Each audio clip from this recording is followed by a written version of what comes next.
Hey everyone, this is Simran and welcome back to our own YouTube channel IGNU E-पाठशाला। I hope you people are doing well। और आज के इस particular session में हम अपनी unit को कंटिन्यू करेंगे और आज हम डिस्कस करेंगे लॉजिस्टिक्स टास्क के बारे में। साथ ही जो भी आपके लेफ्ट ओवर टॉपिक्स हैं उनको भी आज हम कवर करने की कोशिश करेंगे। तो अगर आप में से किसी ने पिछली वीडियोस को नहीं देखा है तो उनको ज़रूर देख लीजिएगा। और अगर आप मेरे चैनल पे न्यू है तो मेरे चैनल को लाइक शेयर सब्सक्राइब करना मत भूलिएगा। बेल आइकन को भी जरूर प्रेस कर दीजिए ताकि मैं जब भी वीडियोस को अपलोड करूं उसका नोटिफिकेशन आपके पास जरूर जाए। चलिए बिना किसी देर के हम अपने सेशन को स्टार्ट करते हैं। तो आज हम सबसे पहले डिस्कस करेंगे लॉजिस्टिक्स टास्क के बारे में। अब आपका जो लॉजिस्टिक्स टास्क है इसको लॉजिस्टिक्स प्रोसेस के नाम से भी जाना जाता है। तो अगर पेपर में प्रोसेस पूछता है तो भी टास्क ही यहाँ पर पूछ रहा है, ठीक है। तो इससे कंफ्यूज मत होइएगा, ठीक। तो जहाँ पर बात आ जाती है हमारे प्रोसेस की या फिर टास्क की, तो वो एक प्रॉपर सीक्वेंस में होना चाहिए, राइट। क्योंकि जब प्रोसेस की बात होती है तो प्रोसेस ऐसा तो है नहीं कि आगे पीछे होगा। प्रोसेस एक प्रॉपर क्रोनोलॉजिकल ऑर्डर में ही चलता है। तो इसको भी आप उसी ऑर्डर में याद करने की कोशिश करिएगा, ठीक है। तो सबसे पहला पॉइंट हमारा है ऑर्डर प्रोसेसिंग। देखिए मार्केट में जब भी नए प्रोडक्ट की लेके डिमांड बनती है या फिर कोई एग्जिस्टिंग प्रोडक्ट की ही डिमांड आती है कस्टमर की तरफ से, तो सबसे पहले क्या किया जाता है, ऑर्डर को प्रोसेस किया जाता है कि हमारे पास इस तरीके के ऑर्डर्स आए हैं, ठीक। अब ये ऑर्डर्स को कौन प्रोसेस कर सकता है, आपके जो मिडिल मैन है, ठीक है, या फिर कोई अदर कंपनीज हैं, ठीक। किसके लिए करते हैं, ऑब्वियस सी बात है अपने कस्टमर्स के लिए करते हैं। अब ये ऑर्डर प्रोसेसिंग किस तरीके से हो सकती है, थ्रू मेल भी हो सकती है, ईमेल, फैक्स, फोन, या कोई सेल्समैन आकर ऑर्डर प्लेस कर सकता है, ठीक है। So order processing is an important component of distribution system. It is considered as a key to customer service and satisfaction, ठीक है। क्योंकि हमें यहीं से पता चलता है कि कस्टमर की रिक्वायरमेंट क्या है, कस्टमर को क्या चाहिए, उसी अकॉर्डिंग यहाँ पर ऑर्डर प्रोसेस किया जाता है, ठीक है। Thus it concerns with processing the order quickly, accurately and efficiently, ठीक।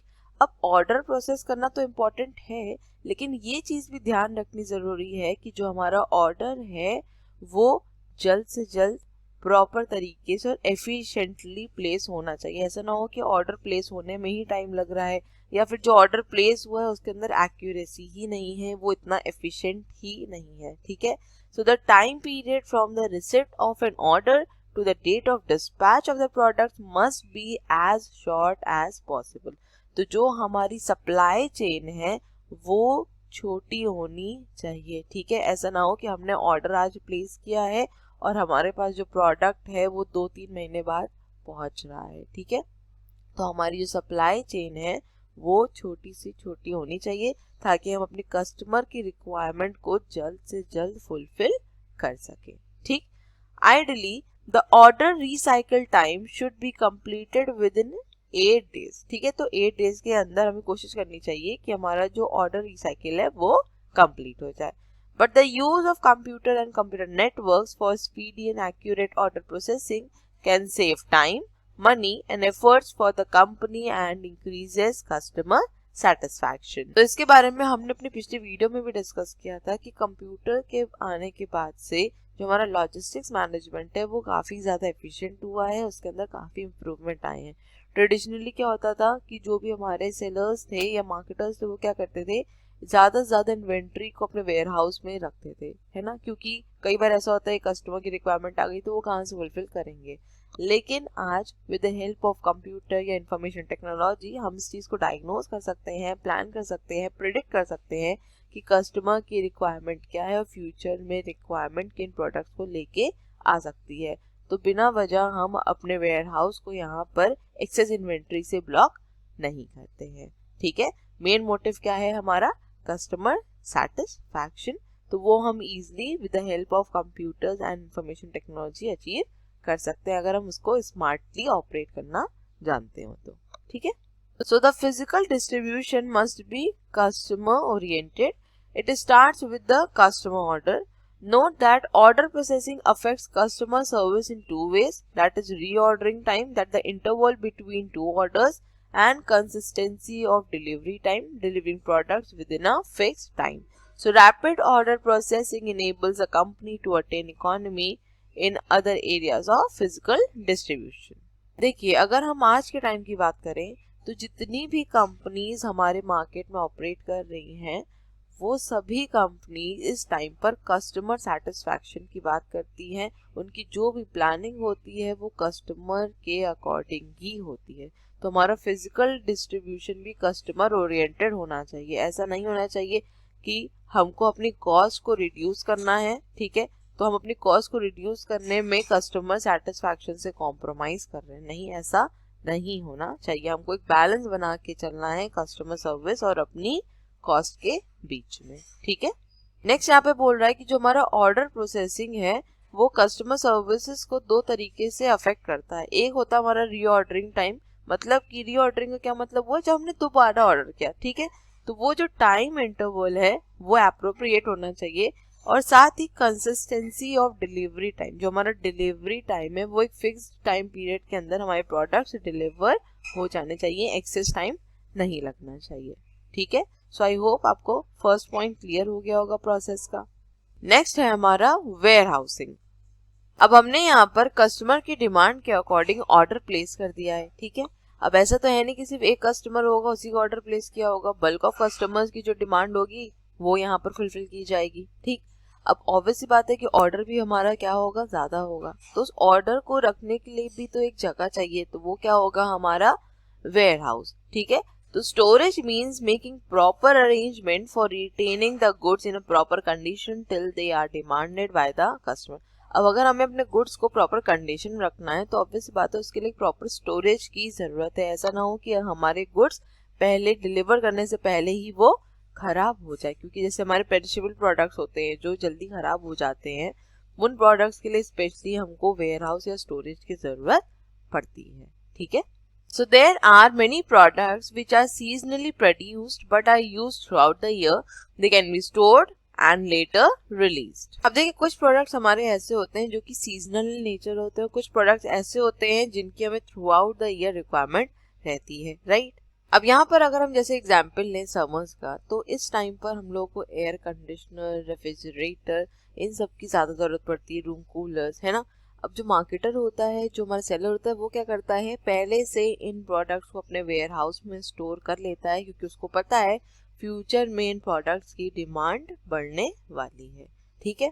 तो similarly there are products which are produced throughout the year but are seasonally used, like umbrella, fans, heaters etcetera, ठीक है। तो मैंने आपको बताया भी कि कुछ प्रोडक्ट्स हमारे सीजनल नेचर होते हैं, कुछ ऐसे प्रोडक्ट्स होते हैं जो हमें थ्रू आउट द ईयर जरूरत पड़ती है, लेकिन एक पर्टिकुलर सीजन में उनकी जो डिमांड है वो तेजी से इंक्रीज करने लग जाती है। Here also storing plays an important role. Storage reduces the need for instant transportation which is difficult and costly. अब देखिए, वेयर हाउस हमारा लॉजिस्टिक्स मैनेजमेंट में की रोल प्ले करता है, ठीक है। अगर वेयर हाउस नहीं होगा तो बहुत ज्यादा दिक्कत होगी। कैसे, इसको समझिए। मान लेते हैं कि यहाँ पर आपके पास दो डिस्ट्रीब्यूटर, एक डिस्ट्रीब्यूटर 1 और एक डिस्ट्रीब्यूटर 2 है, दोनों ने ही आपको कुछ कुछ ऑर्डर दिया हुआ है, ठीक। अब आपके लिए सबसे ज्यादा कन्वीनियंट क्या होगा कि दोनों के ही ऑर्डर्स को यहाँ पर ले लिया जाए, और जब प्रोडक्ट्स यहाँ पर हमारे पास आ जाए तो हम दोनों डिस्ट्रीब्यूटर को उनके प्रोडक्ट सप्लाई कर दें, ठीक। अब अगर यहाँ पर सिर्फ एक डिस्ट्रीब्यूटर 1 की बात करते हैं, सिर्फ एक डिस्ट्रीब्यूटर का प्रोडक्ट यहाँ पर हमारे पास बन के आया है, अगर हमारे पास वेयर हाउस की फैसिलिटी नहीं होगी तो हमें क्या करना पड़ेगा, हमें तुरंत प्रोडक्ट को डिलीवर करना पड़ेगा डिस्ट्रीब्यूटर को। अब इसकी वजह से क्या होगा, हमारी जो ट्रांसपोर्टेशन कॉस्ट है वो कहीं ना कहीं ज्यादा हो जाएगी, क्योंकि अगर हमारे पास वेयर हाउस फैसिलिटी होती तो हम क्या करते, दोनों के ऑर्डर्स हमारे पास यहाँ पर आ जाते, प्रॉपर प्रोडक्ट्स फॉर्म हो जाते, उसके बाद हम उन दोनों को डिस्ट्रीब्यूट करते प्रोडक्ट। लेकिन वेयर हाउस नहीं है, तो जैसे जैसे हमारे पास ऑर्डर आता जाएगा, जैसे जैसे कस्टमर की रिक्वायरमेंट बढ़ती जाएगी, हमें तुरंत क्या करना पड़ेगा, यहाँ पर ऑर्डर को डिस्ट्रीब्यूटर तक पहुंचाना पड़ेगा। तो ये काफी ज्यादा डिफिकल्ट भी हो जाता है और कॉस्टली भी हो जाता है, ठीक। So warehousing provides the storage function.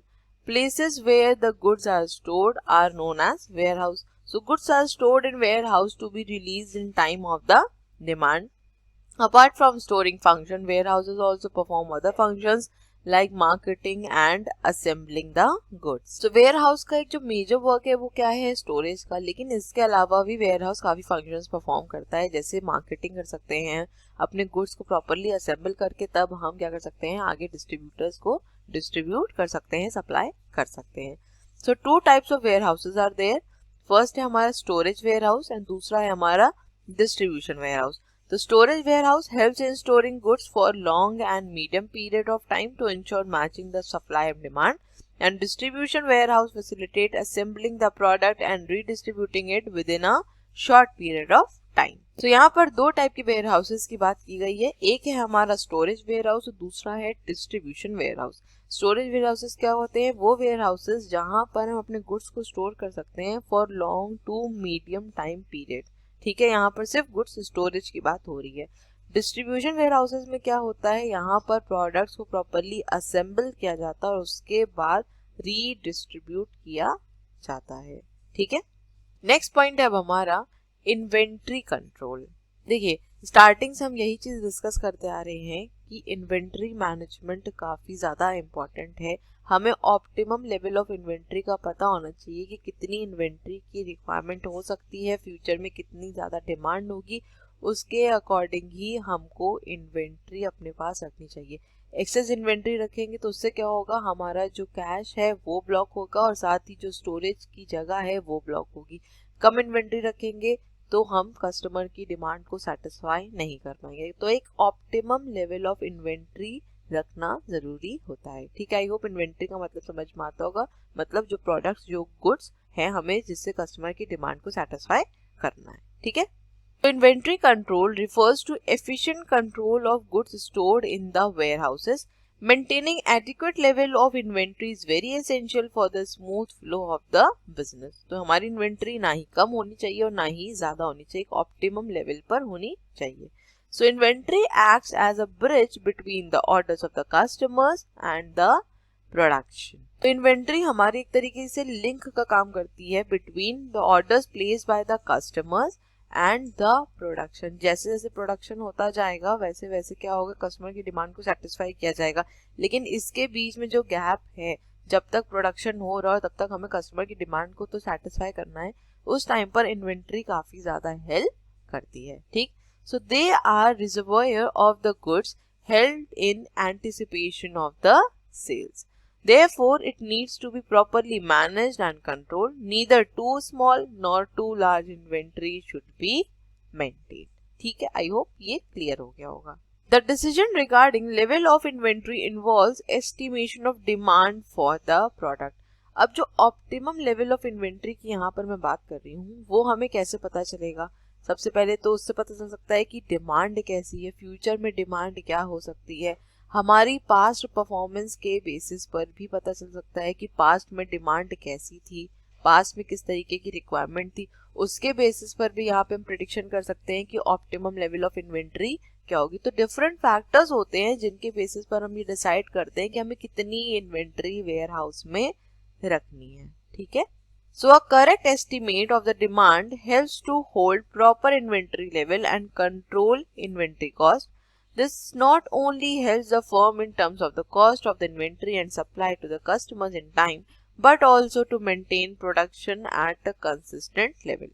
अब हमको अगर पता है कि फ्यूचर में इतनी ही रिक्वायरमेंट है, इतनी ही डिमांड रहेगी, हमने अपने पास सेल्स के बेसिस पर भी देखा, तो एक ऑप्टिमम लेवल ऑफ इन्वेंट्री हमें समझ में आ गया. ठीक, अब अगर हम ऑप्टिमम लेवल ऑफ इन्वेंट्री को यहाँ पर मेंटेन करते तो इससे हमारी कॉस्ट में काफी चेंजेस आते हैं, कॉस्ट हमारी स्टेबल रहती है, हम कस्टमर्स को इजीली गुड्स सप्लाई भी कर सकते हैं. लेकिन इसके बाद प्रोडक्शन में कंसिस्टेंसी लेवल भी अचीव कर सकते हैं, क्योंकि हमको पता है कि एक कंसिस्टेंट डिमांड है, उतनी ही डिमांड आएगी और हिसाब से हम अपनी इन्वेंट्री को मैनेज कर लेंगे. ठीक है, तो हम क्या करते हैं, ऑप्टिमम लेवल यहाँ पर शुरू से ही मेंटेन करके चलते हैं ताकि हमारी कॉस्ट भी ज्यादा ना आए, कस्टमर की डिमांड को हम टाइम से फुलफिल भी कर सके और जो नए प्रोडक्ट्स फॉर्म हो रहे हैं उनका प्रोडक्शन के टाइम पर भी कंसिस्टेंसी बनी रही. ऐसा ना हो कि पता प्रोडक्शन हो रहा है उधर और यहाँ पर हमारे पास प्रोडक्ट ही नहीं है, तब तक कस्टमर क्या करेगा, दूसरी तरफ स्विच कर जाएगा. ठीक है, तो एक कंसिस्टेंसी होना जरूरी है. अब मेजर फैक्टर्स जो डिटरमाइन करते हैं हमारी इन्वेंट्री लेवल वो क्या है ये देख लेते हैं. सबसे पहला पॉइंट है हमारा इसमें the firms policy regarding the customer service level, कि किस टाइप की सर्विसेज यहाँ पर हम प्रोवाइड कर रहे हैं उस पर डिपेंड करता है कि हमारी इन्वेंट्री लेवल कितनी रहने वाली है। ठीक है, नेक्स्ट पॉइंट है हमारा degree of accuracy of the sales forecast. यहाँ पर हमने जो भी डिमांड फोरकास्ट करी है, जो भी हमारी प्रायर सेल्स उनके बेसिस पर जो हमने यहाँ पे प्रेडिक्शन किया है वो कितना एक्यूरेट है, उसमें कितनी एक्यूरेसी है, इस पर भी हमारी इन्वेंट्री लेवल डिपेंड करती है। ठीक है, अगर हमने यहाँ पर सही से एक्यूरेटली प्रेडिक्शन किया है कि हमें फ्यूचर में इतने प्रोडक्ट्स की ज़रूरत पड़ेगी, इतनी इन्वेंट्री की ज़रूरत पड़ेगी, हम उस अकॉर्डिंग क्या करेंगे, अपने पास उतनी इन्वेंट्री को स्टोर करेंगे। लेकिन अगर हमारा प्रेडिक्शन ही नहीं सही है तो कहीं ना कहीं जो हम इन्वेंट्री लेवल मैनेज करेंगे, यहाँ पर मेंटेन करेंगे, वो कस्टमर की रिक्वायरमेंट से मैच नहीं करेगा। हो सकता है कम हो जाए और हो सकता है ज्यादा भी हो जाए। ठीक है, लास्ट पॉइंट है इसमें responsiveness of the distribution system, that is the ability of the system to transmit inventory needs to the factory and get the product in the market. हमारा डिस्ट्रीब्यूशन सिस्टम कितना ज्यादा रिस्पॉन्सिव है इस पर भी हमारे इन्वेंट्री लेवल डिपेंड करती है। ठीक है, रिस्पॉन्सिवनेस ऑफ डिस्ट्रीब्यूशन सिस्टम को क्या मतलब हुआ कि कितनी जल्दी यहाँ पर इन्वेंट्री की जो नीड है उसको बताया, फैक्ट्री में प्रोडक्ट्स फॉर्म हुए और कितनी जल्दी वो मार्केट में आ पाए। ये जो पूरा प्रोसेस है ये कितनी तेजी से यहाँ पर काम करता है, कितना रिस्पॉन्सिव है, इस पर हमारी इन्वेंट्री लेवल डिपेंड करती है। अगर अच्छा रिस्पॉन्सिव है, अच्छा रिस्पॉन्स दे रहा है तो हम यहाँ पर अच्छे से इन्वेंट्री को मैनेज कर सकते हैं, कंसिस्टेंसी मेंटेन हो सकती है। लेकिन अगर डिस्ट्रीब्यूशन लेवल पर ही, डिस्ट्रीब्यूशन सिस्टम में ही अगर रिस्पॉन्सिवनेस नहीं है तो हमें जो प्रोडक्ट है वो टाइम पर नहीं मिलेगा, और जब प्रोडक्ट हमको टाइम पर नहीं मिलेगा तो हम कस्टमर की नीड्स को सेटिस्फाई नहीं कर पाएंगे।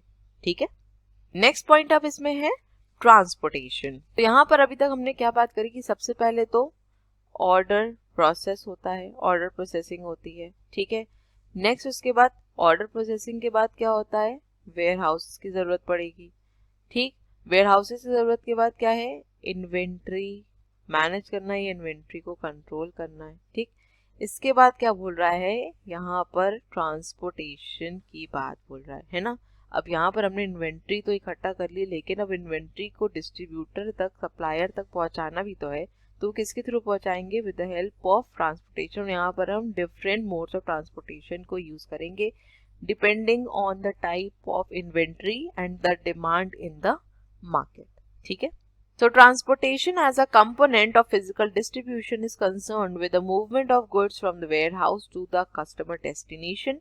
It includes loading and unloading of the goods and their movement from one place to another. ठीक है, तो goods को लोड किया जाएगा warehouses से और जो भी कस्टमर का अपना डेस्टिनेशन पॉइंट है वहां तक गुड्स को अनलोड किया जाएगा। लेकिन इस लोडिंग अनलोडिंग में काफी ज्यादा ध्यान देना होता है कि हमारी इन्वेंट्री को कुछ नुकसान ना हो, कि जो हमारी इन्वेंट्री डेलिकेट होती है, that is handle with care वाली होती है, हमें थोड़ा सा उन पे ज़्यादा ध्यान देने की ज़रूरत पड़ती है कि हम उनको प्रॉपरली लोड करें, प्रॉपरली अनलोड करें। ठीक, in doing so it provides time and place utility.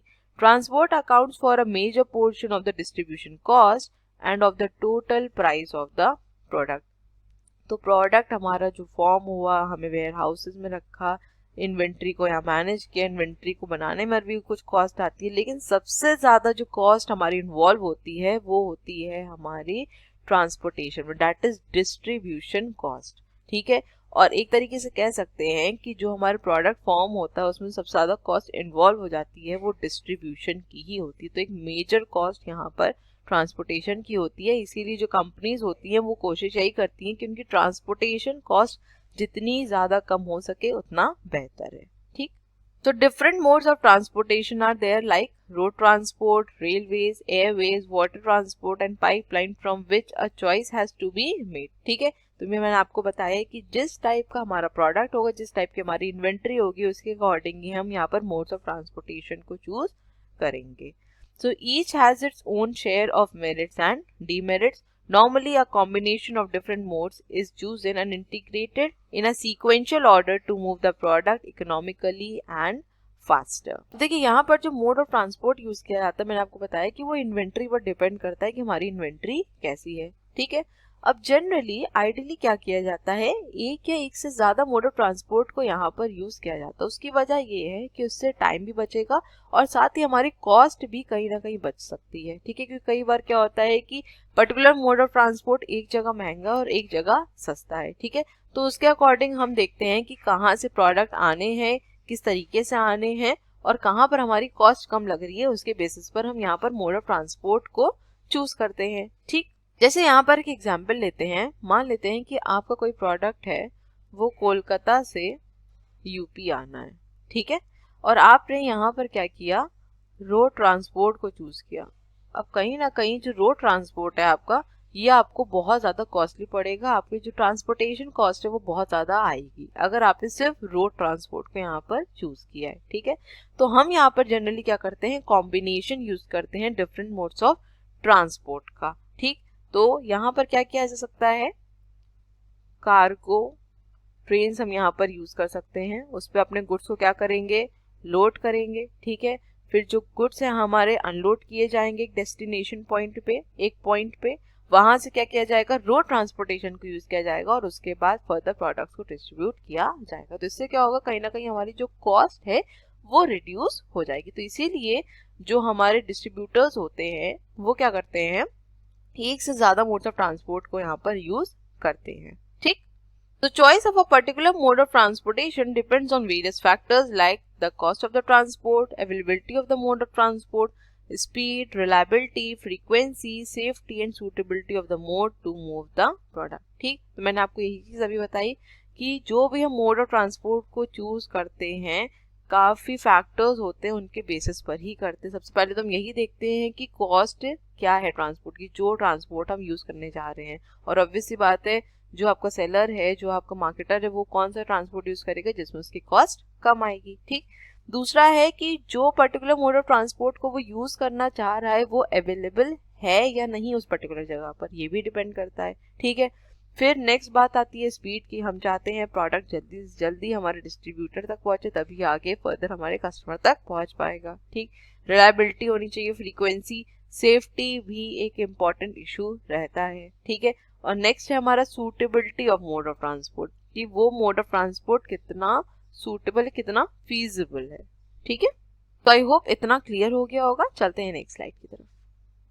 Last इसमें पॉइंट है हमारा इंफॉर्मेशन मॉनिटरिंग। यहाँ पर जितना भी प्रोसेस था हमने सब कुछ कर लिया, ऑर्डर भी प्लेस कर दिया, वेयर हाउसेस की फैसिलिटीज भी देख ली, इन्वेंट्री को प्रॉपरली मैनेज कर लिया, ट्रांसपोर्टेशन भी चूज कर लिया। अब नेक्स्ट क्या आता है, इन सब की मॉनिटरिंग करना, ठीक है, कि इन्वेंट्री अवेलेबल है या नहीं है, ट्रांसपोर्टेशन मोड कौन सा यूज हुआ है, हमारे गुड्स अभी कहाँ तक पहुंचे हैं, वेयर हाउसेस की क्या कंडीशन है, इन सब को मॉनिटर किया जाता है, ठीक है।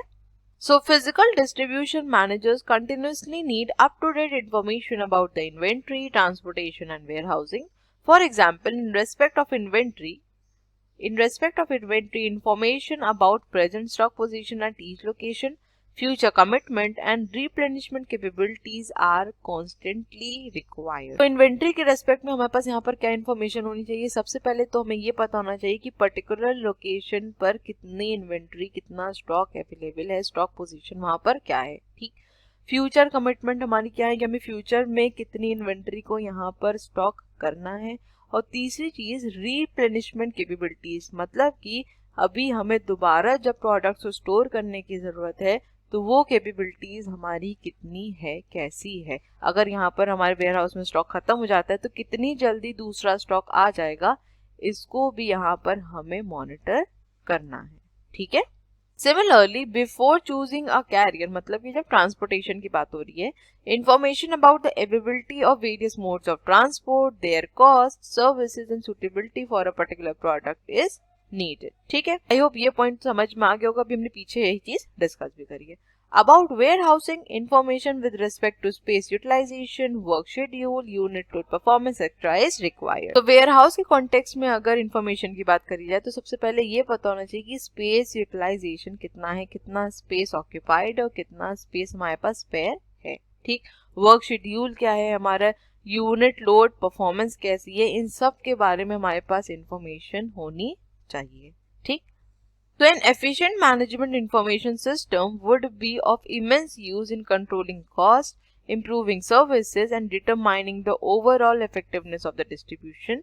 Of course, it is difficult to correctly assess the cost of physical distribution operations, but if correct information is available, it can be analyzed systematically and a great deal of saving can be ensured. तो एक efficient management information system का होना बहुत ज़्यादा ज़रूरी है, जिसके through हम अपनी कॉस्ट को भी कंट्रोल कर सकते हैं, एफिशिएंसी भी ला सकते हैं और सिस्टमैटिक वे में चीज़ों को आगे प्लान आउट भी कर सकते हैं।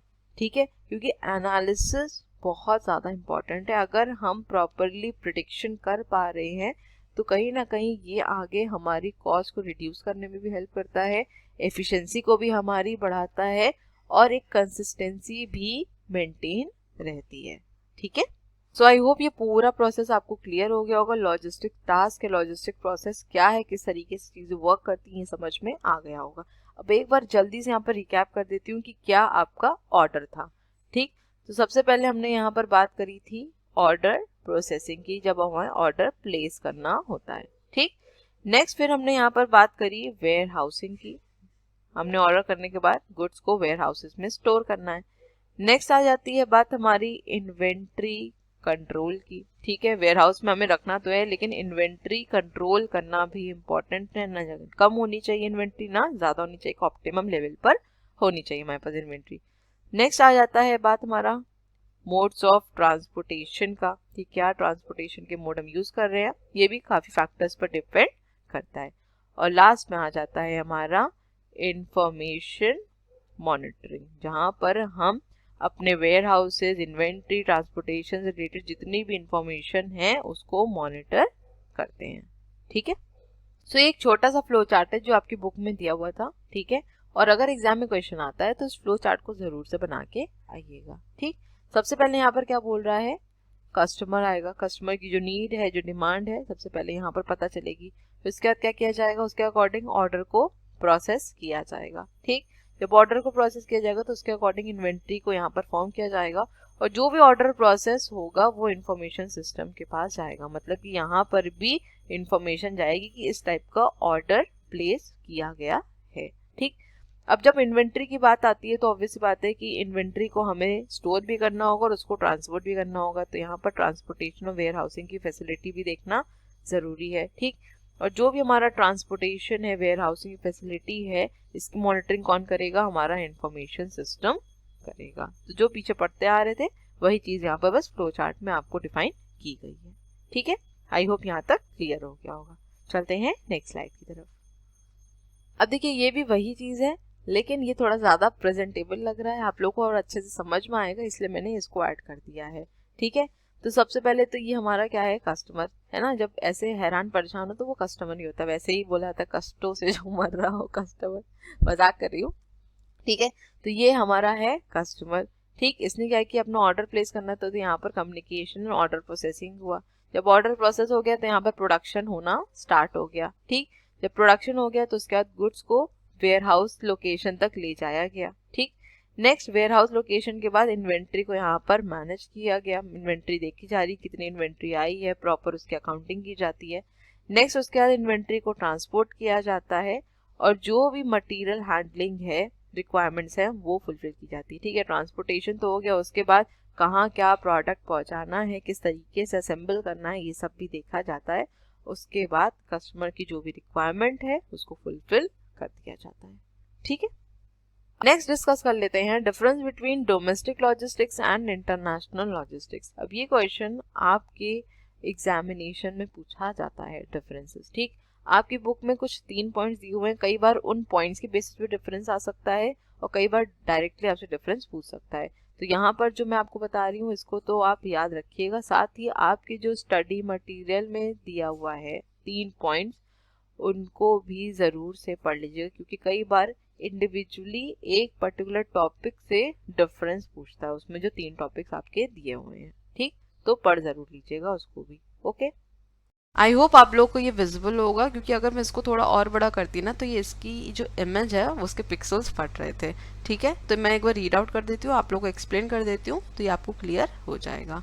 तो सबसे पहले बात करें अगर हम डोमेस्टिक लॉजिस्टिक्स की, तो domestic logistic companies have a single logistics manager to supervise and manage all sides of planning and execution related to the movement of goods, whereas in international logistics will have a corporate logistic manager who will coordinate logistic activities with other managers.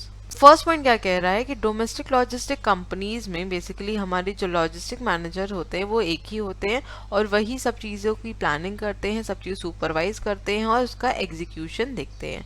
लेकिन अगर हम international logistic की बात करें तो यहाँ पर corporate logistic manager होता है। ठीक है, कॉर्पोरेट लॉजिस्टिक मैनेजर एक बड़ी कॉर्पोरेशन होती है, एक बड़ी कॉर्पोरेट होती है जो यहाँ पर इंटरनेशनल लॉजिस्टिक्स को मैनेज करती है। उसके अंदर डिफरेंट डिफरेंट हमारे मैनेजर्स होते हैं जो एक साथ कोऑर्डिनेट करते हैं। डोमेस्टिक में क्या है, सिर्फ एक हमारा लॉजिस्टिक मैनेजर होता है, लेकिन इंटरनेशनल लॉजिस्टिक्स में क्या होता है, कॉर्पोरेट लॉजिस्टिक मैनेजर होता है जिसके अंदर दूसरे दूसरे मैनेजर्स होते हैं जो एक साथ कोऑर्डिनेट करके यहाँ पर टास्क को परफॉर्म करते हैं, सारी एक्टिविटीज को मॉनिटर करते हैं। ठीक है, अब आगे डिस्कस करने से पहले एक चीज़ यहाँ पर बता देती हूँ। यहाँ पर जो आपको ये पॉइंट दिख रहा है ना, management, transportation, cost involve and supply chain relationships, ये हमारे क्या हैं, बेसिस ऑफ डिफरेंस या फिर इनको बेसिस ऑफ कंपैरिजन भी कह सकते हैं। ठीक है ना, और एक चीज़ याद रखिएगा हमेशा, डिफरेंसेस के कॉन्टेक्स्ट में अगर बताऊं तो इसी तरीके से डिफरेंस लिखा भी करिए। ठीक है, जैसे यहाँ पर है हमारा बेसिस ऑफ डिफरेंस। ठीक, एक कॉलम ये हो गया।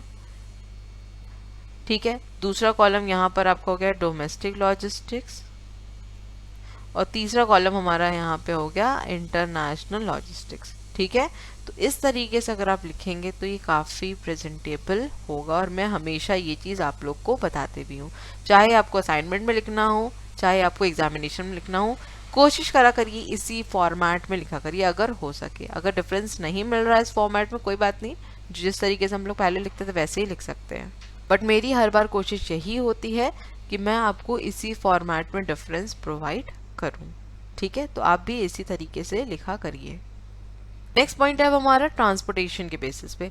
सो domestic logistics can utilise a variety of transportation options for moving goods, out of which road transport is the most common preference। देखिए डोमेस्टिक लॉजिस्टिक्स की यहाँ पर बात हो रही है तो सबसे ज़्यादा प्रेफरेंस ऑब्वियसली बात है यहाँ पर रोड ट्रांसपोर्ट को दी जाती है। लेकिन आप इंटरनेशनल लॉजिस्टिक्स में ये तो कह नहीं सकते कि हम रोड ट्रांसपोर्ट यहाँ पर मेजर एम्फेसिस देंगे। वहाँ पर आपको शिप्स का भी यूज़ करना पड़ेगा, डिफरेंट मोड्स ऑफ ट्रांसपोर्टेशन का यूज़ करना पड़ेगा। ठीक है, so international logistics you have limited transportation options. It may also involve using multiple transportation alternative for a single transaction। ठीक है, तो कई बार क्या होगा, हमको पहले शिप का यूज़ करना पड़ेगा, हो सकता है फिर हमें ट्रेन का यूज़ करना पड़े, कार्गो ट्रेन का यूज़ करना पड़े, उसके बाद हमें रोड ट्रांसपोर्ट का यूज़ करना पड़े। तो यहाँ पर मल्टीपल मोड ऑफ ट्रांसपोर्ट्स को यूज़ करना पड़ता है।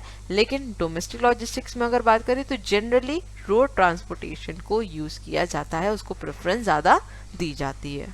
ठीक है, नेक्स्ट पॉइंट है हमारी कॉस्ट इन्वॉल्व। अब इस पॉइंट को आई होप आप खुद ही समझ सकते हैं, कॉस्ट किसमें ज़्यादा इन्वॉल्व होगी। ऑब्वियस सी बात है, अगर आप पहले ही पॉइंट से इसको कंपेयर करके देखें तो हम यहाँ पर डिफरेंट मोड्स ऑफ ट्रांसपोर्ट को यूज़ कर रहे हैं, तो ऑब्वियस सी बात है यहाँ पर हमारी कॉस्ट ज़्यादा आएगी। यहाँ पर हम सिर्फ रोड ट्रांसपोर्ट यूज़ कर रहे हैं तो हमारी कॉस्ट यहाँ पर कम आ सकती है। ठीक है, so in both domestic and international logistics, you have to consider the cost involved with the state facilities, transportations, workers and technology. In international logistics, some additional costs to be considered, to which includes tariffs, government taxes, fees and currency exchange fluctuations। ठीक है, तो आपके जो domestic transportation है या domestic logistics की बात करें यहाँ पर, तो आपकी कॉस्ट जो आनी है वो तो आएगी, लेकिन जो इंटरनेशनल लॉजिस्टिक है उसमें एडिशनल कॉस्ट भी आ जाती है। जैसे आपको टैरिफ्स पे करने पड़ते हैं, गवर्नमेंट के टैक्सेस हैं, करेंसी फ्लक्चुएशन, उसकी वजह से भी आपकी कॉस्ट यहाँ पर बढ़ सकती है। ठीक, लास्ट पॉइंट है इसमें supply chain relationships. So in order to build relationship between business और between a business and the customer, trust is the most important factor which decides on the nature of the relationship. ठीक है, तो ये obvious सी बात है कि एक trust buildup होना चाहिए हमारे कस्टमर और बिजनेसमैन के बीच में।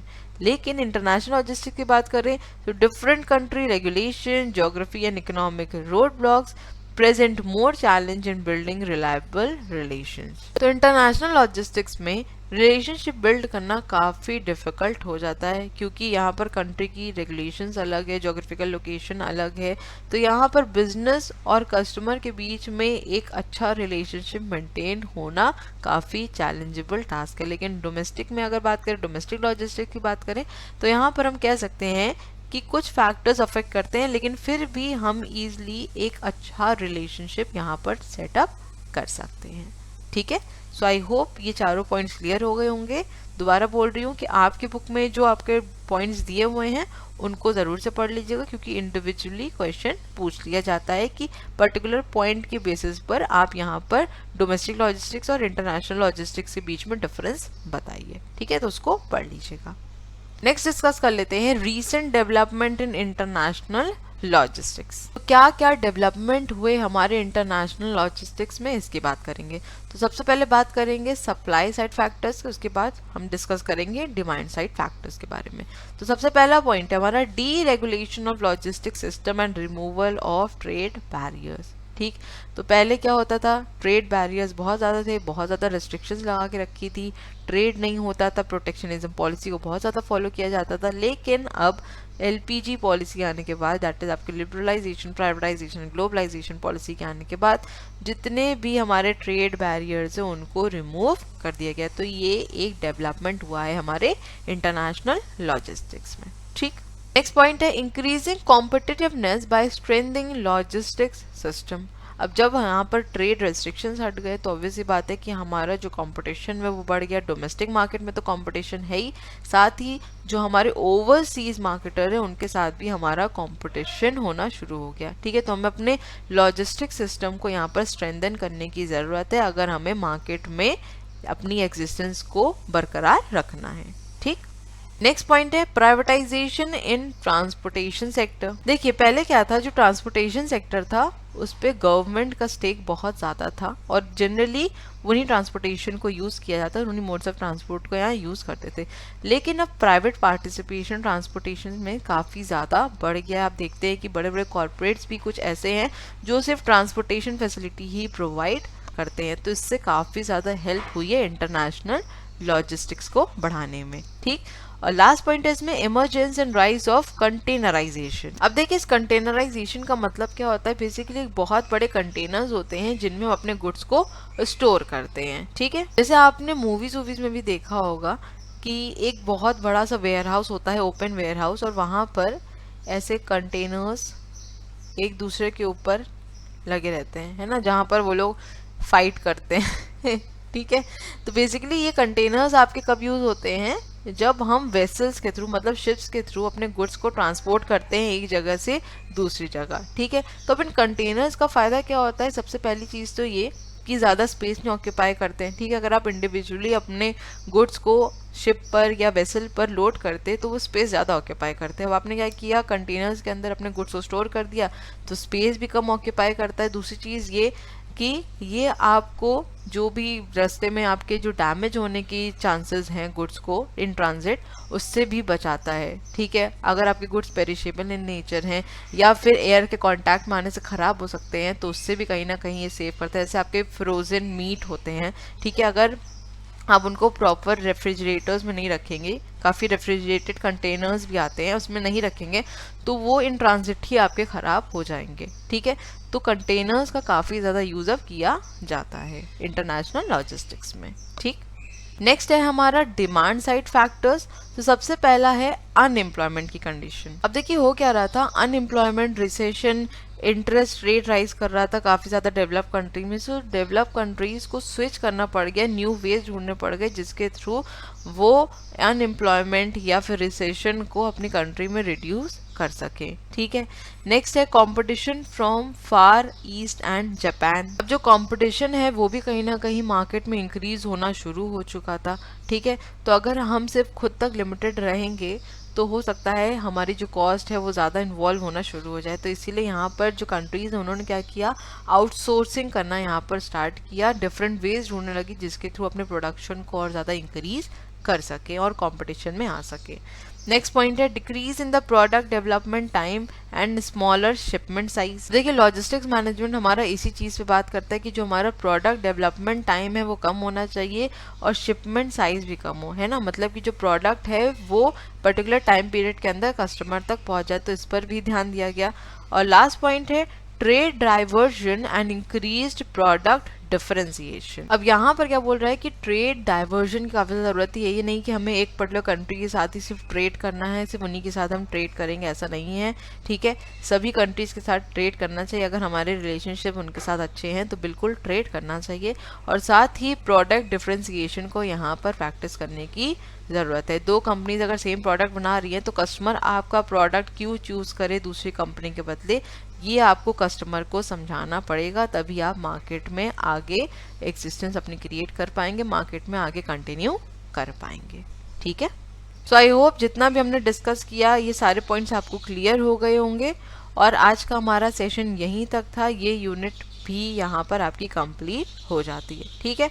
अब एक चीज़ यहाँ पर बता दूँ, जो एक आपका टॉपिक है रोल ऑफ इंफॉर्मेशन टेक्नोलॉजी, इसको आप खुद से पढ़ लीजिएगा, ठीक है। इसको मैं यहाँ पर नहीं पढ़ा रही हूँ, उसकी वजह ये है कि एग्जाम में यहाँ से अभी तक एक भी क्वेश्चन नहीं पूछा गया है, ठीक।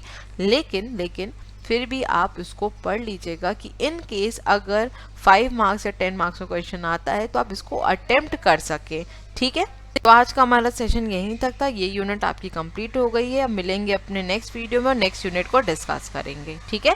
So thank you so much for watching. Please channel को लाइक शेयर सब्सक्राइब करना मत भूलिएगा। बेल आइकन को भी ज़रूर प्रेस कर दिएगा ताकि जब भी वीडियोस का अपलोड करूँ उसका नोटिफिकेशन आपके पास ज़रूर जाए। अपने फीडबैक्स भी दीजिएगा, वीडियोस कैसी लग रही हैं, और अगर कुछ इंप्रूवमेंट की ज़रूरत है तो बिल्कुल बताइएगा। मिलेंगे अपने नेक्स्ट वीडियो में। तब तक stay safe, stay healthy, bye bye, take care.